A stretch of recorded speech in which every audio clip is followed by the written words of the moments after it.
5 लोक आहेत तुमच्यासारखे, पण आता त्यांना काही किंमत नाही गावात. आपण मित्र आहोत लहानपणापासून, पण तुम्ही तेव्हाही खेळामध्ये रडीचा डाव खेळायचा. आम्ही वाद नको म्हणून गप्प राहायचो, पण आता तुमचं वय झालंय तेव्हा सोडा आता हा स्वभाव. आधी हात सोडा. राग सोडणार असाल तर सोडतो तुम्हाला. ठीक आहे, नाही करणार विरोध. आता सोडा. पण खरे बोलताय ना? हो म्हणतोय ना. सोडा. ठीक आहे.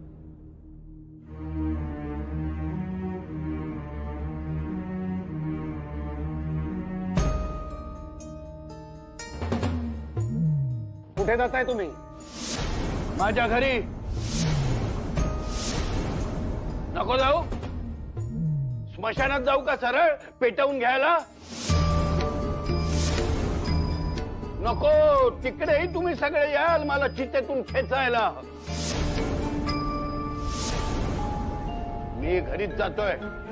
माझा आणि तुम्हा सर्वांचा संबंध संपला. माझा विरोध आता फक्त माझ्याशी. मला कुणाशी काहीही संबंध ठेवायचा नाहीये. उपोषण वगैरे काही करणार नाहीये मी, आणि विरोधही करणार नाही. मी स्वतःला माझ्या शरीराच्या भिंतीत कोंडून ठेवणार आणि माझ्या शरीरात जिवंत समाधी घेणार.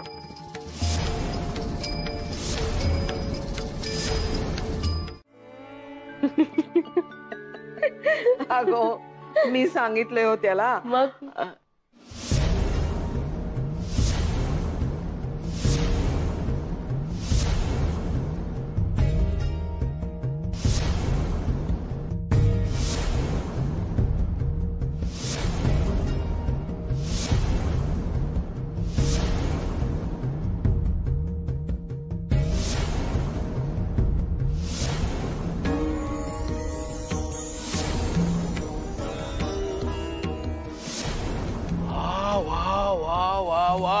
छान, अगदी छान दिसतंय.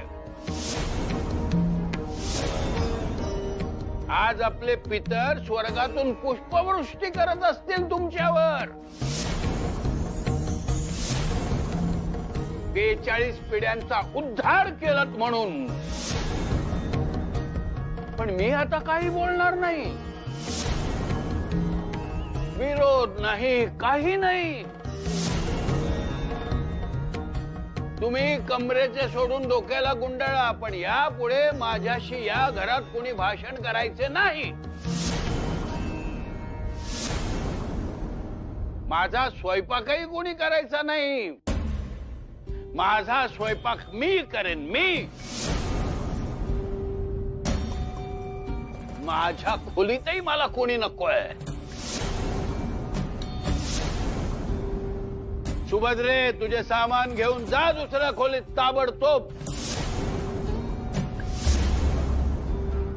तुमचा आणि माझा संबंध संपला.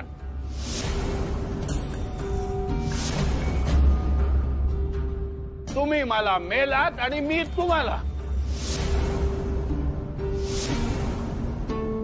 रुक्मिणी परचुरे, लुगडे छान नेसलेत. आता अजून काहीही उद्योग करायचे असतील तर ते करा.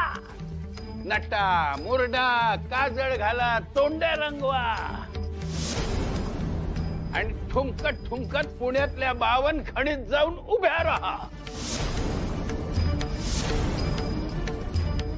किंवा गावातल्या पुरुषांनाही बोलवा. मी चकार शब्द काढणार नाही. आग लागो तुमच्या तोंडाला. निलागा. सुभद्रे, मारा, नवऱ्याला मारा आणि त्याच्या नावानं मळवट भरून नाचा. तूही उभी राहा यांच्या सोबत खिडकीत.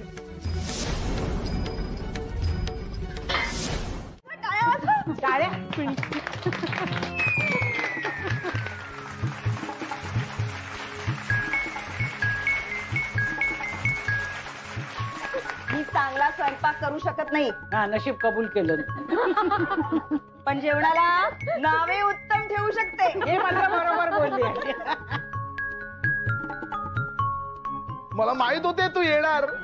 हे बघा, आता पतीला सोडून आणखी कुठे जाणार?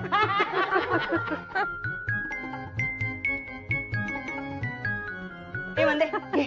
लागेल ना तिला. अगो. एकच काय ते अशी आहे ही. मामांची नमस्कार करते. आयुष्मान भव. नमस्कार करते. आशीर्वाद. गोदे बस. अहो काहीतरीच काय. नको. अगं असं कसं, आज तू परीक्षक आहेस, हा. आज तुझा मान आहे. ये गोदे बस. हा. बर. बसा बसा. बसा बसा.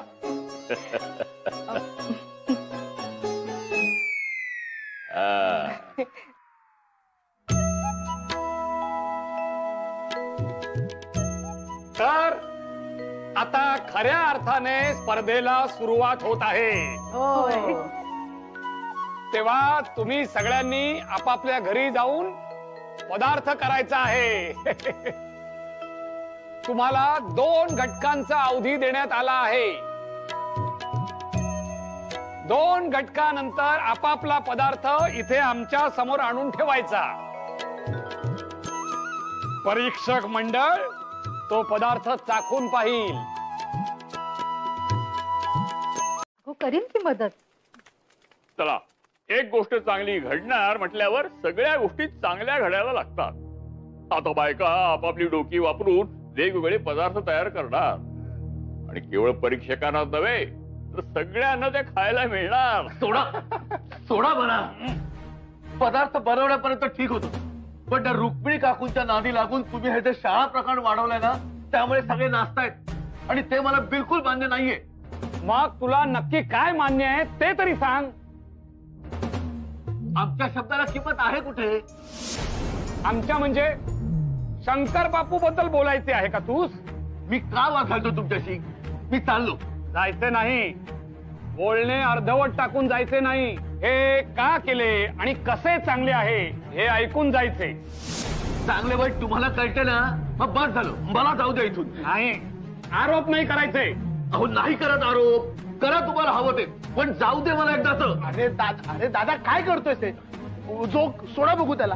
नाही, याला ऐकावेच लागेल. वल्लभपंत जाऊ दे त्याला, तो नाही ऐकायचा.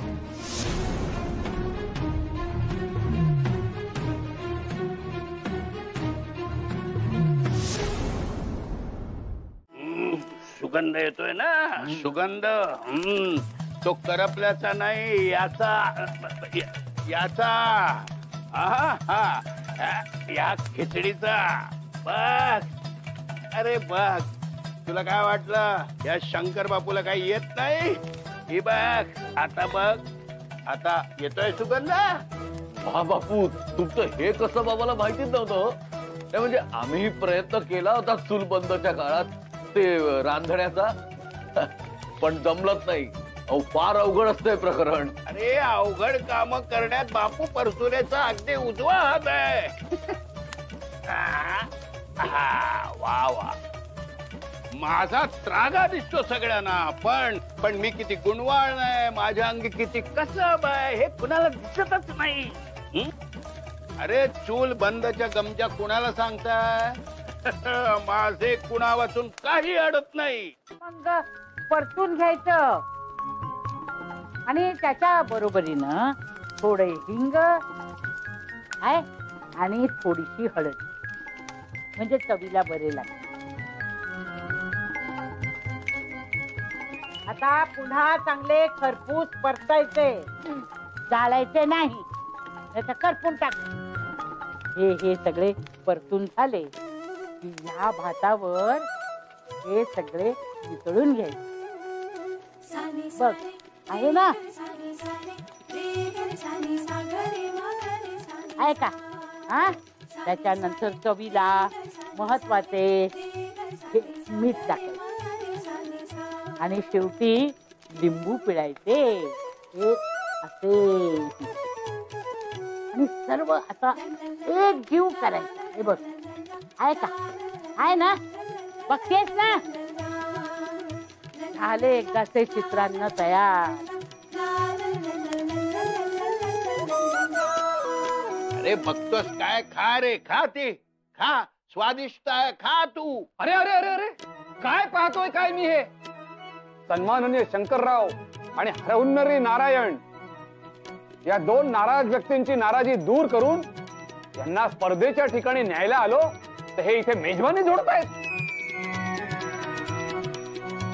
मग फार हलक्यात घेता तुम्ही आम्हाला. तुम्ही तिकडे स्पर्धा भरवा, नाही तर नागडे नाचा. आम्हाला पालखीतून नेले तरी त्या भ्रष्ट ठिकाणी येणार नाही आम्ही.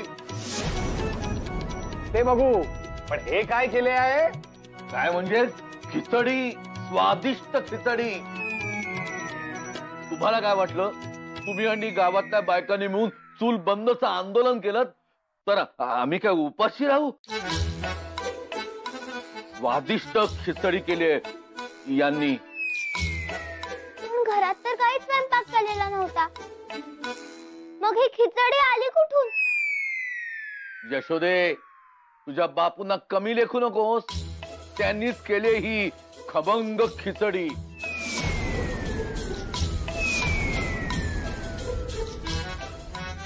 बघ बघ, खाऊन बघ, पारणं फिटेल तुझ्या जिभेचे. वल्लभपंत, तुम्ही पण खा. शंकरराव, तुम्ही केली ती खिचडी? तुम्ही? साक्षात धर्म मार्तंडांनी? विश्वासच बसत नाहीये माझा. वाटले काय तुम्हाला मी म्हणजे कोण आहे? या तडफदार आणि तेजस्वी पुरुषाची कदर नाही तुम्हाला. वर तुम्ही त्यांना मी पुरुष असा धाक दाखवणार, त्यांना टाचेखाली तुडवणार. यात कसली आली आहे मर्दुमकी? काय पडतोय का काही प्रकाश? हे बघा, बायकांना नावे ठेवणे सोपे आहे, पण त्यांचे काम करणे म्हणजे काही खायचे काम नाही. जावे त्याच्या वंशात तेव्हा कळे. अहो, धर्म मार्तंड सोडा, तुम्ही एक चांगला सुस्वभावी माणूस सुद्धा नाही आहात.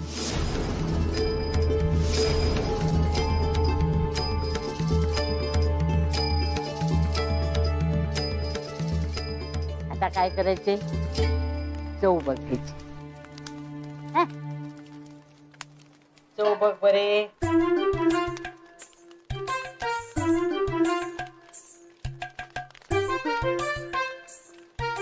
कसे आहे की नाही? हा, नाही ना? सारखे खायचे नाही हो. आता हे दुर्वांचे सरबत, तसे हिरवे जर्द आहे की नाही? ठेव. आता नाही घेत. हे पाहुण्यांकरता आहे, स्पर्धेकरता आहे. नंतर हा सगळं घेऊन टाकते. मग तिकडे काय सांगू मी? आता माझी स्पर्धेची सर्व तयारी झालेली आहे. तुला एक मौत सांगायची आहे. काय झाले? अगं, बापू आजोबांची मोठी फजिती झाली. म्हणजे? अगं, स्पर्धेसाठी म्हणून मी आणि सोगासोबा बापू आजोबांना बोलवायला गेलो, तर तिकडे बापू आजोबा होतेच आणि आमचे आप्पाही होते. मग? अगं, ते दोघे बापूंनी केलेली खिचडी खात होते. काय? हो, आम्हालाही नवल वाटले. मग जोग आजोबांनी खिचडी खाण्यासाठी हट्ट धरला, पण बापू आजोबा त्यांना द्यायच ना. शेवटी जोग आजोबांनी पातेले मिळवले आणि खिचडीचा एकच घास घेतला. का? एकच का? कारण त्यांना माहित होते बापूंनी केलेली खिचडी चांगली नसणार.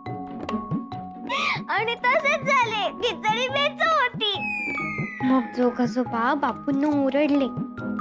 सुभद्रा आजीच्या पदार्थांना नावे ठेवतात म्हणून खूप ओरडले. अंगलीत फजिती झाली त्यांची. एक काम कर बयो, सुलोचना आणि सुभद्राला मी बोलावलंय म्हणून सांग. हो, आलेच.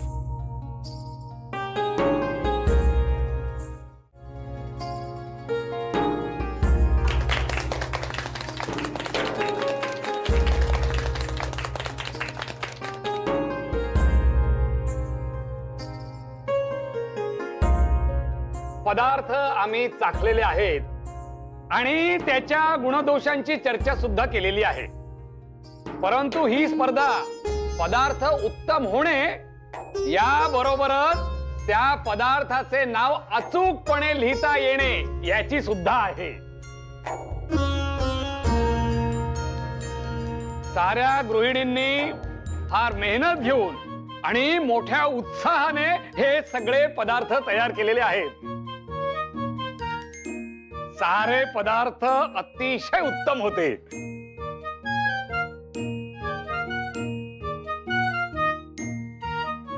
त्यातील चुरस थोड्याफार फरकांचीच आहे.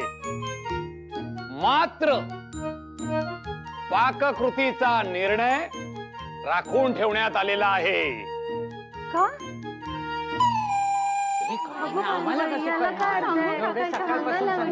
ऐका, शांत व्हा, शांत व्हा. असे काय करताय? पदार्थ लेखनाचा दुसरा टप्पा अजून व्हायचा आहे ना. त्यासाठी पुरेशी अक्षर ओळख होणे अद्याप बाकी आहे साऱ्यांचे.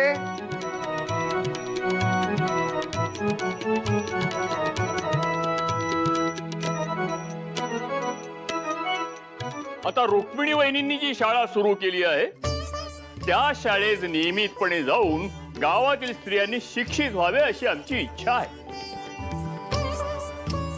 म्हणजे दसऱ्याच्या दिवशी आपण आज जो पदार्थ केलेला आहे त्याचे नाव पाटीवर व्यवस्थित लिहून दाखवायचे आहे. हो, तेव्हा या पदार्थाचे गुण आणि त्याचे नाव लिहून दाखवण्याचे गुण हे जिला अधिक मिळेल तिला विजयी घोषित केले जाईल.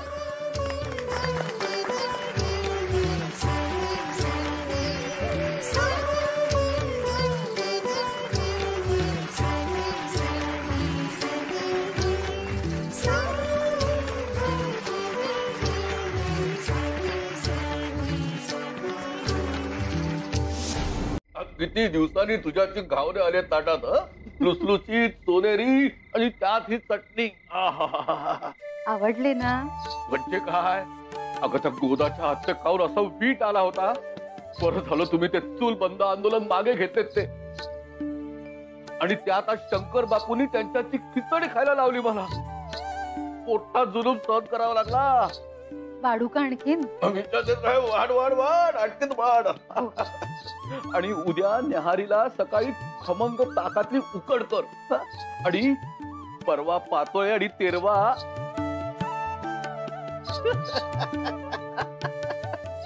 आणि मुख्य म्हणजे स्पर्धा संपली की पाटी आणि खडू अडगळीच्या खोलीत नेऊन टाकायची. भारी झाली हौस शिक्षणाची. आता यावर अजिबात वाद नको. वाढ वाढ वाढ, चटणी वाढ बघू. हो. सुलोचने, अगं 4 दिवस तुझ्या हातचे जेवलो नाही तर कुठे दुष्काळ देऊन पडलो असं झालं होतं मला. आता परत असं कधी करू नकोस. हवं तर लिहा वाचायला शिक. मी काय ते शंकर बापूंसारखा कर्जा का नाही? अगुबाई, तेच म्हणत होते हो मी. तुम्ही अगदी खरवसासारखे गोड आणि मऊ आहात हो. खरवस? अगुबाई, मी सांगायचेच विसरले. दामले काकू आहेत की नाही, त्यांची गाय व्याली आहे. त्यांनी भरपूर चीक आणून दिला हो. म्हणून तुमच्या आवडीचा भरपूर वेलची घातलेला खरवस करणार होते. करू का हो? अहो, त्यावरूनच आठवले मला. वा वा वा वा, आज मला स्वर्गाचीच यात्रा घडणार आहे. सुलोचने, अगं तुझ्या समोर स्वर्गातील अप्सरा फिक्या पडतील, फिक्या. अगुबाई, काहीतरीच. मग त्यांना कुठे जमणार ही ताकाची कढी, पोह्याचे खमंग डांगर आणि खरवस. घ्या, ते झाले. घ्या, अजून खा. दे दे दे दे. वा वा वा सुलोचने, वा वा. सखू, हे काय करतेस तू? मी अ काढते. असा? अगो, असा नसतो काढायचा. असा नसतो, मी बरोबर काढते. अगं नाही ग बाई, गणपत सांग ना हिला. हो सखू, बरोबर आहे महादेव दादाचे. तू चुकीचा काढतेस. नाही, मी बरोबर काढते. अरे देवा, हिला कोण शिकवणार आता? आणि शिकून तरी काय करणार आहे? ते लग्न झाल्यावर हिच्या सासरी चालणार आहे का हे? आणि ही शिकलीये म्हटल्यावर हिच्याशी लग्न तरी करेल का कोण? का? त्याचा काय संबंध? अरे म्हणजे मुलींनी शिकू नये असे मत असणारे खूप लोक आहेत या जगात, आपल्या बापूंसारखे. मग अशा लोकांचे स्थळ आले तर ते नाही म्हणणार ना शिकलेली मुलगी पाहून. मला नवराच नको, पण मी शिकणार. आई मोठी झाला मुलांना पण शिकवणार. गावातल्या बायका शिकल्या तर मी जीवाचे बरे वाईट करून घेईन असे म्हणणे ही एक प्रकारची धमकीच आहे शंकर बापूंची. शंकर बापूने सुभद्रा वहिनींना धमकवले आहे असे बोलून. याआधी अशीच भूमिका होती त्यांची. देवळातल्या दिव्याने स्वतःला पेटवायला निघाला होता हा माणूस, पण जबरदस्तीने जेरबंद केले तेव्हा त्याचे माथे ठिकाणावर आले. पण आता पुन्हा त्याचे माथे बहकले आहे असे दिसते. हे योग्य नाहीये. हे बघा, मी शंकर बापूंची बाजू घेत नाहीये, पण गावातल्या एका माणसाला अशी भूमिका का घ्यावी लागते याचा विचार करा. वाढ वडिलांपासून चालत आलेली परंपरा कशासाठी मोडायची? काय गरज काय त्याची? म्हणजे माणसाने प्रगती करायचीच नाही असे म्हणायचंय का तुला? पण शिकण्यापासून काय अडले होते बायकांचे? सगळे सरळ सुरळीत सुखाने चालले होते ना, मग हे सारे आले कुठून मध्ये? शिक्षणाची गरजच काय म्हणतो मी. तुझ्याशी वाद घालण्यात काही अर्थच नाही. 100 वेळा झाले या विषयावर आपले बोलून, पण शंकर बापूंवर मात्र लक्ष ठेवायलाच हवं.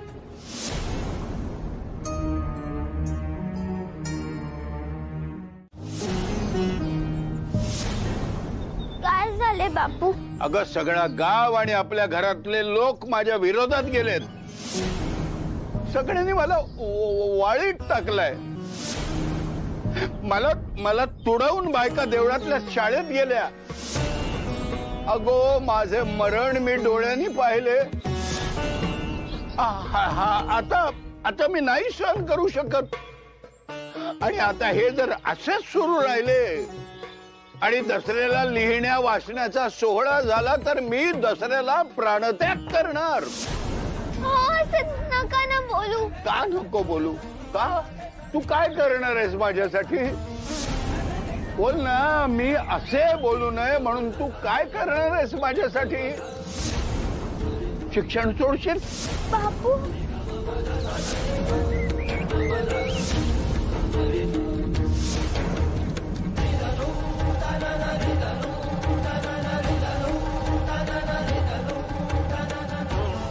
तुला लहानाची मोठी केली,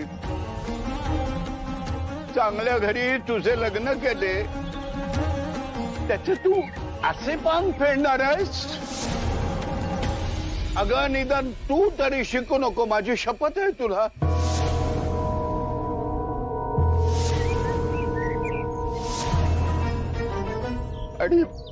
आणि माझी शपथ तू मोडणार नाहीस याची खात्री आहे मला.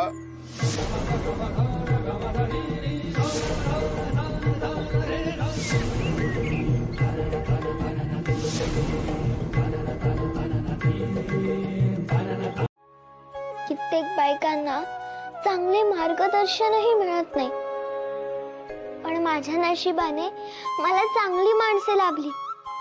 बापू, आप्पा ही सुद्धा माझीच माणसे आहेत ना. बापू रागीट असले तरी त्यांनी आमचा सांभाळ केलाय हे मी विसरू शकत नाही ना. आमची आई गेली, त्यांनी आमचा आणि नानांचा विचार करून नानांचे दुसरे लग्न लावले. यात त्यांचा काही स्वार्थ नव्हता. त्यांची वागण्याची पद्धत चुकीची आहे, लोकांना न पटणारी आहे. आमच्या बापूंनी आमच्यावर माया केली, तुमच्या आप्पांनी तुमच्यावर माया केली. आपल्याला त्यांची मते पटत नाहीत म्हणून ती माणसे वाईट असे का समजावे? मला क्षमा करा, पण असे खूप विचार माझ्या सतत मनात येत राहतात. मी माझ्या आईला गमावले, तर मला माझ्या कुठल्याच माणसाला गमवायचे नाही. यात मला तुमची सोबत हवी आहे. ठीक आहे, मी माझे मत तुमच्यावर लादणार नाही, पण तुम्ही चुकीच्या दिशेने विचार करता. ज्या दिवशी ते पटेल आणि मूळ रस्त्यावर यावंसे वाटेल त्या दिवशी मी तुमच्या बरोबर उभा असेल, एवढे लक्षात ठेवा. बापू का रागवले? हल्ली बापू जास्तच रागीट झाले. ते ना उपोषण करत होते बायकांनी शिकू नये म्हणून. हो, मी पण ऐकले होते. तिथेही ते सर्वांना घाबरवतच होते. मला एक कळत नाही, सगळीकडे त्यांना सगळ्यांना घाबरवायचेच का असते? आपण असे करूया का? कसे? आजी म्हणते की शाळेत जाऊन माणूस साधा होतो. मग बापूंना आपण शाळेत नेले तर तेही शिकले की साधे होतील, मग रागवणार नाही. म्हणणे बरोबर आहे तुझे, पण त्यांना शाळेत नेणार कोण? आणि ते तर शाळा बंद करण्याच्याच मागे आहे. तेच ना. मग आपण जुराई देवीला त्यांचं नाव सांगूया, म्हणजे ती बघेल काय. चला, शाळेची वेळ झाली. बायका तेवढ्या जमल्या असतील. तुम्ही निघा लवकर. निघा म्हणजे? नाही, मला जरा दुसरे काम आहे. तुम्ही जा बघू. पण सांगितले ना जा म्हणून. निघा लवकर तुम्ही. जा सखू.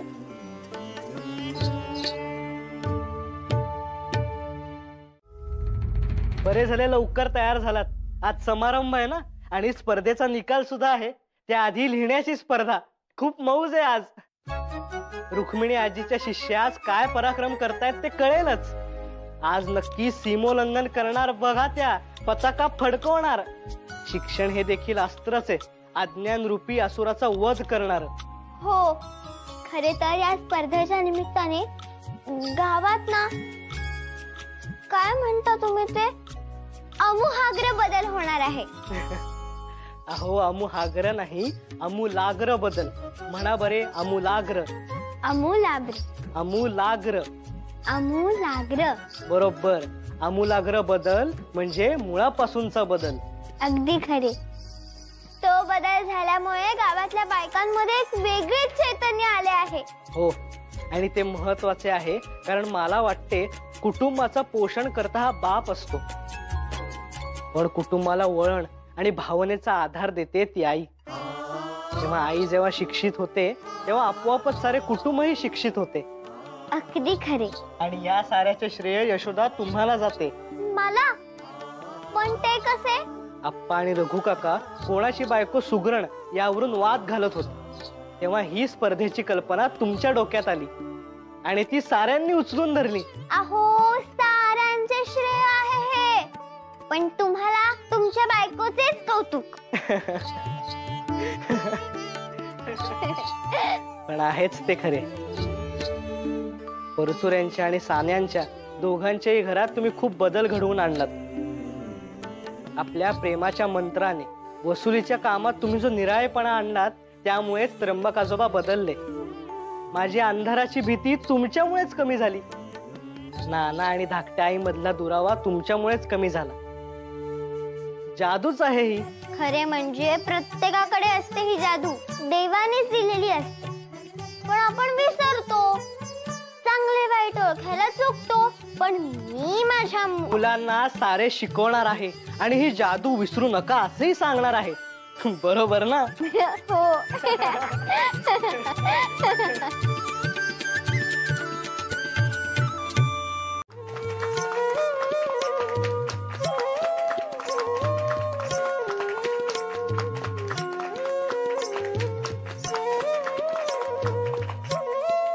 आले का सगळे? मुख्य म्हणजे रुक्मिणी वहिनींच्या शाळेतल्या सगळ्या मुली आल्या आहेत ना? मुली. आज दसऱ्याचा दिवस. दरवर्षी आपण हा साजरा करतोच, पण आज केवळ दसरा नाहीये. आज आपल्या स्पर्धेची सांगताही आहे आणि निकाल पण. 3 महिन्यापूर्वी सगळ्यांनी केलेल्या पाककृतीचे तेव्हाच परीक्षण झालेले आहे.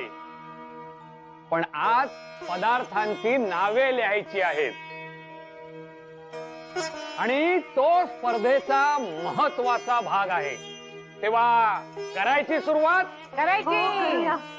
1 2 3 करा सुरुवात लिहायला.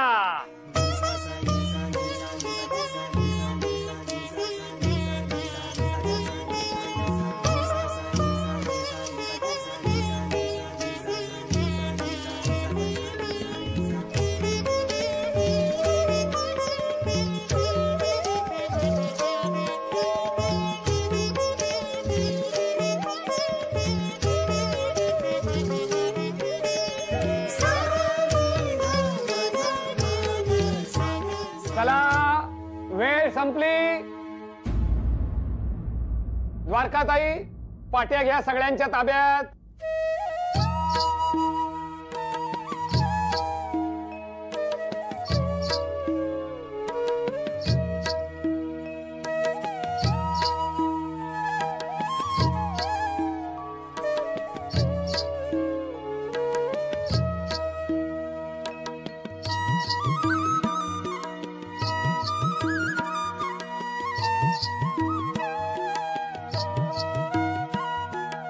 अखेर तो क्षण आलेला आहे. स्पर्धेचा अंतिम निर्णय घेऊन झालेला आहे. विजेती कोण आहे ते नाव रुक्मिणी वहिनी जाहीर करतील.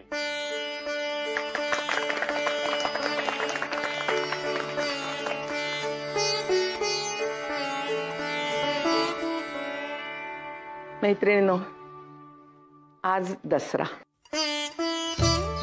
सीमोल्लंघनाचा दिवस आणि सरस्वती पूजनाचाही.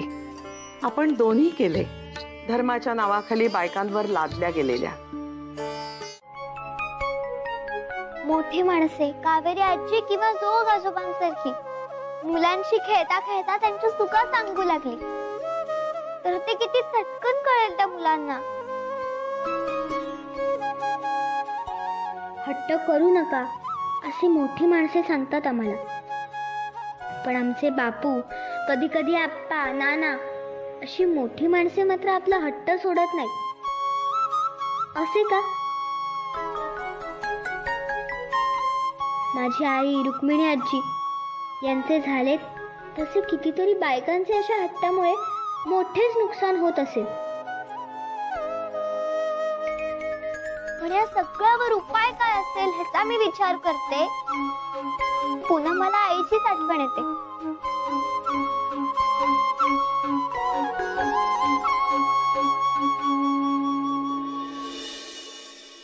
नाना तिच्याशी चुकीचे वागले, परंतु तिने आपला प्रेम करण्याचा धर्म सोडला नाही.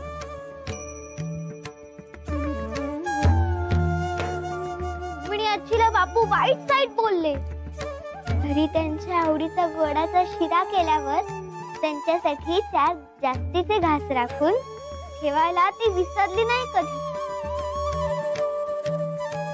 आत्तेने मोडक्या तोडक्या इंग्रजीत धाडलेली चिठ्ठी आजीने वाचली तेव्हा आमचा आनंद गगनात मावेनासा झाला होता.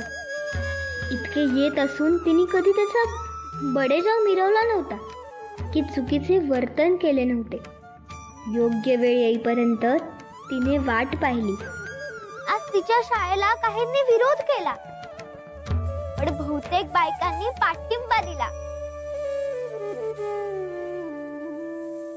आणि या बक्षिसाच्या आशेने नाही, मला याचे कौतुक वाटते की रुक्मिणी आजीमुळे बायकांना त्यांचा मान मिळाला.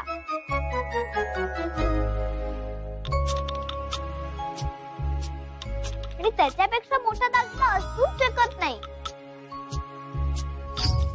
आई म्हणायची, प्रेम, माया, वात्सल्य ही आपली अनमोल वस्त्रे आहेत आणि विवेक, बुद्धी आणि मान हे आपले दुर्मिळ दागिने आहेत.